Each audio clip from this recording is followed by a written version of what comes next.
ఆంధ్రప్రదేశ్కి 2545.50 కోట్ల భారీ నిధులు. ప్రధాని శ్రీ నరేంద్ర మోదీ గారి నాయకత్వంలోని ఎన్డీఏ ప్రభుత్వం VBG Ramji Viksit Bharat guarantee for Rozgar and Ajeevika mission అన్న ఒక పథకం కింద 2545 కోట్ల రూపాయలు మంజూరు.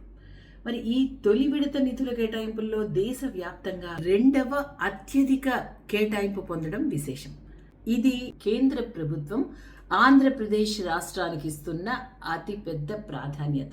ఆంధ్రప్రదేశ్కి కలిగే ప్రయోజనాలు ఏమిటి అంటే, లక్షలాది గ్రామీణ కుటుంబాలకి జీవనోపాధి అవకాశాలు మెరుగుపడతాయి, మహిళా సాధికారతకి మరింత బలం చేకూరుతుంది, స్వయం సహాయక సంఘాలకి అదనపు ఆర్థిక మద్దతు లభిస్తుంది, గ్రామీణ ఆర్థిక వ్యవస్థ మరింత బలోపేతమవుతుంది, గ్రామీణ యువతకి నైపుణ్యాభివృద్ధి, ఉపాధి అవకాశాలు విస్తరిస్తాయి. ఈ నిధులు గ్రామీణ అభివృద్ధికి, ఆత్మ నిర్భర్ గ్రామాల నిర్మాణానికి, వికసిత్ భారత్ లక్ష్యానికి దోహదపడతాయి.